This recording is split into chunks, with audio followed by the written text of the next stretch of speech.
ਸਾਬਕਾ ਮੰਤਰੀ ਸੁੰਦਰ ਸ਼ਾਮ ਅਰੋੜਾ ਤੋਂ ਪੁੱਛਗਿੱਛ तेज की गई है। मोहाली के इंडस्ट्रीयल एरिया लैके विजिलेंस जिहड़ा हैगा उन्होंने लैके मोहाली के इंडस्ट्रीयल एरिया पहुंची है विजिलेंस की टीम। साबका मंत्री सुंदर शाम अरोड़ा तो पुछगिछ की जा रही है। प्लॉट अलॉटमेंट घोटाले के मामले दे विच अरोड़ा सने 10 अफसरां के खिलाफ FIR दर्ज है इस मामले दे विच और बीते दिन ही अदालत विच उन्हां नूं पेश किया गया सी। साबका मंत्री सुंदर शाम अरोड़ा ने न्यूज़ 18 पंजाब के कैमरे ते गल कही सी कि सच जिहड़ा है वो सामने आएगा, पर विजिलेंस ने अपनी जांच तेज कर दी है। सुंदर शाम अरोड़ा नूं लैके विजिलेंस की टीम जिहड़ी है इंडस्ट्रीयल एरिया पहुंची है। मोहाली के इंडस्ट्रीयल एरिया विच विजिलेंस की टीम पहुंची है सुंदर शाम अरोड़ा नूं लैके। एक्सक्लूसिव तस्वीर इस वेले सब तो पहला तस्वीर तुहानूं दिखा रहे हैं। सुंदर शाम अरोड़ा नूं लैके विजिलेंस की टीम पहुंची है और एक्सक्लूसिव तस्वीर न्यूज़ 18 पंजाब ते इस वेले तुसीं देख पा रहे हो। सुंदर शाम अरोड़ा नूं लैके पहुंचती है विजिलेंस की टीम। दो गड्डियां दे विच पूरी टीम आई है और बकायदा जिहड़ा हैगा मार्किंग जिथे सीगी प्लॉट वंड घोटाला जिहड़ा हैगा प्लॉट देण दा, प्लॉट अलॉट करन दा, प्लॉट अलॉटमेंट घोटाला जिहड़ा है उस मामले दे विच पुछगिछ जिहड़ा हैगा कीती जा रही है सुंदर शाम अरोड़ा दे नाल। साबका मंत्री सुंदर शाम अरोड़ा दियां मुश्किलां वधियां होईयां नजर आ रही ने। हालांकि सुंदर शाम अरोड़ा ये कह रहे सीगे बीते दिनी कि सच जिहड़ा हैगा वो सामने आवेगा। प्लॉट अलॉटमेंट विच घोटाले दे इल्जाम ने। अरोड़ा सने 10 अफसरां के खिलाफ FIR दर्ज है इस घोटाले के मामले दे विच ते हुण जिहड़ा हैगा विजिलेंस ने जांच तेज कर दी है। सुंदर शाम अरोड़ा नूं लैके मोहाली के इंडस्ट्रीयल एरिया पहुंची है विजिलेंस की टीम।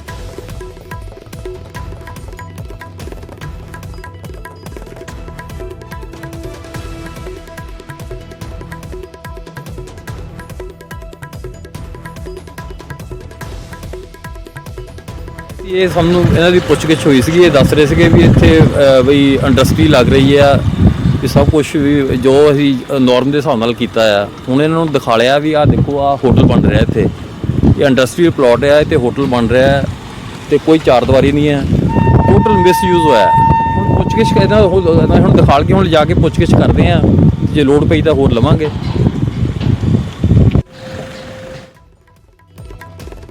सो अधिकारी की कह रहे ने, अधिकारी कह रहे ने कि इंडस्ट्रीयल एरिया दे विच होटल बन रहा है और इन्हां नूं दिखाया सी मौके ते लिया के कि देखो ये की कुछ हो रहा है। जिहड़ा तुसीं अलॉट कीता सी कार्रवाई क्यों नहीं हुई, कानून की पालना क्यों नहीं हुई। मनोज राठी मेरे सहयोगी मेरे नाल इस वेले सीधा जुड़ रहे हैं ग्राउंड जीरो तो, जिथे लैके गए सीगे सुंदर शाम अरोड़ा नूं विजिलेंस की टीम लैके पहुंची सीगी इंडस्ट्रीयल एरिया। और मनोज का रुख करते हैं। मनोज, ग्राउंड जीरो ते की कुछ होया? इंडस्ट्रीयल एरिया विच लैके आई सी विजिलेंस की टीम सुंदर शाम अरोड़ा नूं, की कुछ दिखाया, की कुछ दस्सिया, की सवाल जवाब होए ने?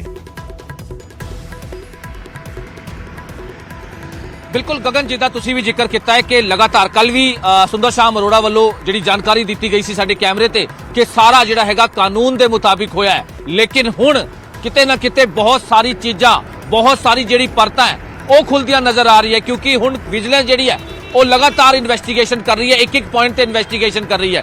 अज जिहड़ा मोहाली का 9 फेज का इंडस्ट्रीयल एरिया फिलिप्स के नाल उत्थे सुंदर शाम अरोड़ा नूं लैके आया गया सीगा, सीन जिहड़ा है वो विखाया गया है। लेकिन बहुत ही हैरान कर देने वाली उत्थे चीज़ां जिहड़ी है विजिलेंस ने खुद भी देखी है ते सुंदर शाम अरोड़ा नूं भी विखाई है कि देखो तुसीं खुद कहा सीगा कि सारा कानून के मुताबिक होया है, सारा इंडस्ट्रीयल जिहड़े प्लॉट्स नूं अलॉट किया गया है। लेकिन इत्थे होटल्स की कंस्ट्रक्शन चल रही है, इत्थे होटल की साइट किद्दां बन गई, तुसीं हुण दसो तुहाडा की कहना है। ये सारी चीज़ां की गलबात हुई है। उत्थे खुद सुंदर शाम अरोड़ा नूं विजिलेंस के जिहड़े AIG मनमोहन उत्थे लेके पहुंचे सीगे, उन्हां दी टीम उत्थे लैके पहुंची सी, तां उन्हां ने सवाल जवाब कित्थे हैं कि तुसीं बार-बार ये गल कह रहे हो कि राजनीति चल रही है, प्लॉट जिहड़ी अलॉटमेंट हुई है जिहड़ी इंडस्ट्रीयल दी, किसी भी तरह का कोई स्कैम नहीं होया, किसी भी तरह का कोई घोटाला नहीं होया। लेकिन एक ही है, होटल किद्दां बन रहे हैं, ओपन साइट किस तरह हैगी है, क्योंकि जिहड़ा प्रोटोकॉल हुंदा है गगन, जिहड़े भी इंडस्ट्रीयल प्लॉट होंदे हैं या फिर उन्हां दी अलॉटमेंट होंदी है एक प्रोटोकॉल के हिसाब नाल होंदी है, किस तरह अलॉट करना है, किस तरह सारा चीज़ां दा करना है। लेकिन इत्थे ये जमीन ते यानी कि जिहड़ा इंडस्ट्रीयल एरिया नूं किता होया है, इत्थे होटल किस तरह बन रहा है, ये सारी चीज़ां मौके ते दिखाई गई हैं। यानी कि कह सकते हैं कि शाम सुंदर अरोड़ा की मुश्किलां होर बढ़ सकती है, क्योंकि उन्हां तो जवाब मंगया गया है कि आखिर तुसीं ये कह रहे सीगे कि इत्थे इंडस्ट्रीयल प्लॉट जिहड़ा हैगा वो कानून के मुताबिक बनाए गए ने। लेकिन हुण असीं तुहानूं इत्थे लैके पहुंचे हैं, होटल की साइट तुहानूं दिखाई है कि होटल किद्दां बन रहा है, इत्थे होटल की कंस्ट्रक्शन किस तरह बन रही है, ओपन स्पेस किस तरह है, क्योंकि प्रोटोकॉल के हिसाब नाल पूरा जिहड़ा कवर होंदा या जिहड़ा भी इंडस्ट्रीयल जिहड़ा अलॉटमेंट होंदी है उन्हां दा पूरा एक प्रोसैस होंदा सरकार दा। ਲੇਕਿਨ ਇਹਨਾਂ ਤੇ ਜਿਹੜੇ ਇਲਜ਼ਾਮ ਸੀਗੇ, ਸੁੰਦਰ ਸ਼ਾਮ ਅਰੋੜਾ ਤੇ ਜਿਹੜੇ ਇਲਜ਼ਾਮ ਸੀਗੇ, ਜਿਹੜੇ ਹੋਰ 10 ਅਫਸਰਾਂ ਦੇ ਮਾਮਲਾ ਦਰਜ ਹੋਇਆ, ਉਹਨਾਂ ਦੀ ਗ੍ਰਿਫਤਾਰੀ ਹੋਈ ਹੈ, ਉਹਨਾਂ ਤੇ ਇਲਜ਼ਾਮ ਸੀਗੇ ਕਿ ਗਲਤ ਤਰੀਕੇ ਨਾਲ ਇਹ ਇੰਡਸਟਰੀਅਲ ਪਲਾਟ ਜਿਹੜੇ ਹੈਗੇ ਉਹਨਾਂ ਨੂੰ ਅਲਾਟ ਕੀਤਾ ਗਿਆ। ਆਪਣੇ ਮਨ ਚਾਹੇ ਜਿਹੜੇ ਲੋਕਾਂ ਨੂੰ, ਆਪਣੀ ਮਨ ਚਾਹੀ ਜਿਹੜੀ ਕੰਪਨੀਆਂ ਹੈ ਉਹਨਾਂ ਨੂੰ ਤੁਸੀਂ ਬਿਡ ਦਿੱਤੀ ਹੈ, ਉਹਨਾਂ ਨੂੰ ਤੁਸੀਂ ਫਾਇਦਾ ਪਹੁੰਚਾਇਆ। ਬਹੁਤ ਵੱਡੇ ਇਲਜ਼ਾਮ ਨੇ ਗਗਨ, ਬਹੁਤ ਵੱਡੇ ਇਲਜ਼ਾਮ ਨੇ। ਸਰਕਾਰੀ ਪੈਸੇ ਨੂੰ ਕਿਸ ਤਰ੍ਹਾਂ ਜਿਹੜਾ ਤੁਸੀਂ ਮਿਸਯੂਜ਼ ਕੀਤਾ ਹੈ, ਤੇ ਇਹ ਜਿਹੜੀ ਹੋਟਲ ਦੀ ਕੰਸਟਰਕਸ਼ਨ ਕੀਤੀ ਜਾ ਰਹੀ ਹੈ, ਇਹ ਵੀ ਇੱਕ ਬਹੁਤ ਵੱਡਾ ਮਿਸਯੂਜ਼ ਹੈ ਜਿਹੜੇ ਹੁਣ ਵਿਜੀਲੈਂਸ ਸਾਫ਼ ਤੌਰ ਤੇ ਕਹਿੰਦੀ ਨਜ਼ਰ ਆ ਰਹੀ ਹੈ। ਹਾਲਾਂਕਿ ਇੱਕ ਦਿਨ ਦਾ ਰਿਮਾਂਡ ਲਿੱਤਾ ਸੀਗਾ, ਥੋੜੀ ਦੇਰ ਤੱਕ ਸੁੰਦਰ ਸ਼ਾਮ ਅਰੋੜਾ ਨੂੰ ਕੋਰਟ 'ਚ ਵੀ ਪੇਸ਼ ਕਰਨਾ ਹੈ, ਤਾਂ ਕਹਿ ਸਕਦੇ ਹਾਂ ਕਿ ਹੋਰ ਵੀ ਰਿਮਾਂਡ ਲੈ ਕੇ ਹੋਰ ਵੀ ਰਿਮਾਂਡ ਜਿਹੜਾ ਹੈ ਉਹ ਵਧਾਇਆ ਜਾ ਸਕਦਾ ਹੈ, ਕਿਉਂਕਿ ਕਈ ਚੀਜ਼ਾਂ ਹੁਣ ਸਾਫ਼ ਤੌਰ ਤੇ ਦੇਖੀ ਜਾ ਰਹੀਆਂ, ਕਈ ਮਿਸਯੂਜ਼ ਜਿਹੜੇ ਆ ਸਾਫ਼ ਤੌਰ ਤੇ ਵੇਖੇ ਜਾ ਰਹੇ ਨੇ, ਕਈ ਚੀਜ਼ਾਂ ਦਾ ਖੁਲਾਸਾ ਹੁਣ ਵਿਜੀਲੈਂਸ ਕਰ ਰਹੀ ਹੈ, ਕਈ ਹੋਰ ਮਨੋਜ ਇੱਕ ਸਵਾਲ ਹੈ, ਉਹ ਲਗਾਤਾਰ ਖੁੱਲਦੀਆਂ ਨਜ਼ਰ ਆ ਰਹੀ ਹੈ, ਕਿਉਂਕਿ ਇਹਦੇ ਨਾਲ ਮਨੋਜ ਇੱਕ ਸਵਾਲ ਇਹ ਹੈ ਕਿ ਇਹ ਸਿਨੈਰੀਓ ਜਿਹੜਾ ਹੈਗਾ ਜਿਸ ਦੇ ਵਿੱਚ ਸੁੰਦਰ ਸ਼ਾਮ ਅਰੋੜਾ ਨੂੰ ਵਿਜੀਲੈਂਸ ਦੀ ਟੀਮ ਲੈ ਕੇ ਆਉਂਦੀ ਹੈ ਇੰਡਸਟਰੀਅਲ ਏਰੀਆ ਵਿੱਚ, ਔਰ ਉੱਥੇ ਦਿਖਾਉਂਦੀ ਹੈ ਕਿ ਇੱਕ ਹੋਟਲ ਦੀ ਕੰਸਟਰਕਸ਼ਨ ਹੋ ਰਹੀ ਹੈ।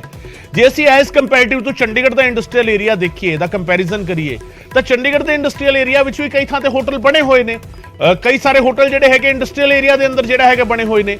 ਕੀ ਇਹ ਮਸਲਾ ਇੰਡਸਟਰੀਅਲ ਏਰੀਆ ਵਿੱਚ ਹੋਟਲ ਬਣਾਉਣ ਦਾ ਹੈ, ਜਾਂ ਮਸਲਾ ਇਹ ਹੈ ਕਿ ਪਲਾਟ ਇੰਡਸਟਰੀ ਲਾਉਣ ਲਈ ਦਿੱਤਾ ਸੀ ਔਰ ਇੰਡਸਟਰੀ ਲਾਉਣ ਦੀ ਥਾਂ ਤੇ ਉੱਥੇ ਹੋਟਲ ਬਣਾ ਦਿੱਤਾ ਗਿਆ, ਯਾਨੀ ਪਰਪਸ ਜਿਹੜਾ ਸੀਗਾ ਉਸ ਨੂੰ ਚੇਂਜ ਕਰ ਦਿੱਤਾ ਗਿਆ? ਕਿਉਂਕਿ ਬੀਤੇ ਦਿਨੀ ਸੁੰਦਰ ਸ਼ਾਮ ਅਰੋੜਾ ਨਿਊਜ਼ 18 ਪੰਜਾਬ ਦੇ ਕੈਮਰੇ ਤੇ ਤੁਸੀਂ ਜਦੋਂ ਉਹਨਾਂ ਨੂੰ ਸਵਾਲ ਕਰ ਰਹੇ ਸੀਗੇ ਤਾਂ ਉਹ ਕਹਿ ਰਹੇ ਸੀਗੇ ਕਿ ਸੱਚ ਸਾਹਮਣੇ ਆਵੇਗਾ, ਜਾਣਬੁੱਝ ਕੇ ਜਿਹੜਾ ਹੈਗਾ ਮੈਨੂੰ ਤੰਗ ਕੀਤਾ ਜਾ ਰਿਹਾ ਹੈ। ਮਸਲਾ ਅਸਲ ਵਿੱਚ ਕੀ ਹੈ?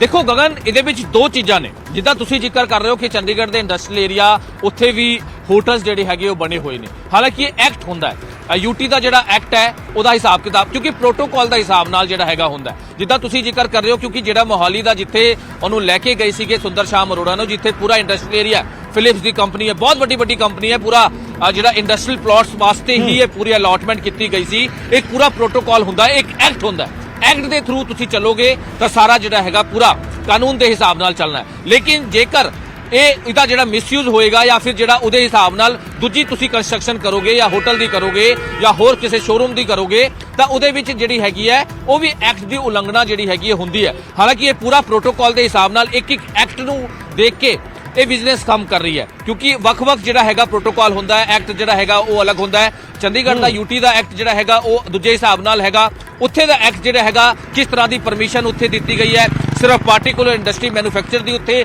ਪਰਮਿਸ਼ਨ ਦਿੱਤੀ ਗਈ ਹੈ। ਇਹ ਸਾਰਾ ਐਕਟ ਨੂੰ ਵੇਖਦੇ ਹੋਏ ਜਿਹੜੇ ਵੀ ਇਲਜ਼ਾਮ ਲੱਗੇ ਸੀਗੇ ਉਹ ਸਾਰਿਆਂ ਤੇ ਇੱਕ ਪੁਆਇੰਟ ਤੇ ਕੰਮ ਹੋ ਰਿਹਾ ਹੈ, ਸਾਰਿਆਂ ਤੇ ਇੱਕ ਪੁਆਇੰਟ ਤੇ ਖੁਦ AIG ਲੈਵਲ ਤੇ ਜਿਹੜੇ ਇੱਕ ਪੁਆਇੰਟ ਤੇ ਕੰਮ ਕਰਕੇ ਵਿਜੀਲੈਂਸ ਅੱਗੇ ਵਧ ਰਹੀ ਹੈ ਔਰ ਕਾਰਵਾਈ ਜਿਹੜਾ ਹੈਗਾ ਉਹ ਕੀਤੀ ਜਾ ਰਹੀ ਹੈ। ਬਹੁਤ ਬਹੁਤ ਸ਼ੁਕਰੀਆ ਮਨੋਜ ਇਸ तमाम ਜਾਣਕਾਰੀ ਦੇ ਲਈ। ਮਨੋਜ ਰਾਠੀ ਮੇਰੇ ਸਹਿਯੋਗੀ ਜਾਣਕਾਰੀ ਦੇ ਰਹੇ ਸਨ ਕਿ ਜਿਹੜੀ ਕਾਰਵਾਈ ਹੋ ਰਹੀ ਹੈ ਉਹ ਬਕਾਇਦਾ ਕਾਨੂੰਨ ਦੇ ਮੁਤਾਬਿਕ ਇੱਕ ਨੁਕਤਾ ਜਿਹੜਾ ਹੈਗਾ ਉਹ ਫੋਲਿਆ ਜਾ ਰਿਹਾ ਹੈ, ਇੱਕ ਨੁਕਤਾ ਵੇਖ ਕੇ ਸਵਾਲ ਕੀਤੇ ਜਾ ਰਹੇ ਨੇ ਔਰ ਉਸ ਦੇ ਮੁਤਾਬਿਕ ਸਬੂਤ ਇਕੱਠੇ ਕਰ ਰਹੀ ਹੈ ਵਿਜੀਲੈਂਸ, ਨਾਲ ਸਬੂਤ ਦੀ ਥਾਂ ਤੇ ਲਿਜਾ ਕੇ ਸੁੰਦਰ ਸ਼ਾਮ ਅਰੋੜਾ ਨੂੰ ਵਿਖਾ ਵੀ ਰਹੀ ਹੈ ਕਿ ਦੇਖੋ ਜਿਸ ਦੇ ਬਾਰੇ ਤੁਸੀਂ ਦਾਅਵਾ ਕਰਦੇ ਹੋ ਕਿ ਮੈਂ ਸਹੀ ਕੀਤਾ ਹੈ, ਉਸ ਥਾਂ ਤੇ ਅਸਲ ਦੇ ਵਿੱਚ ਹੋ ਕੀ ਰਿਹਾ ਹੈ, ਇਹ ਸੱਚਾਈ ਹੈਗੀ ਹੈ।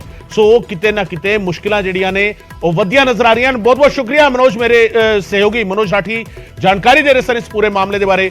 ਗਰਾਊਂਡ ਜ਼ੀਰੋ ਤੋਂ ਲਗਾਤਾਰ ਸਾਡੇ ਨਾਲ ਮੌਜੂਦ ਸੀ ਤੇ ਇਹ ਮਾਮਲਾ ਜਿਹੜਾ ਹੈਗਾ ਕਿਤੇ ਨਾ ਕਿਤੇ ਮੁਸ਼ਕਿਲਾਂ ਵਧਾਉਂਦਾ ਹੋਇਆ ਨਜ਼ਰ ਆ ਰਿਹਾ ਹੁਣ ਸੁੰਦਰ ਸ਼ਾਮ ਅਰੋੜਾ ਜੀ।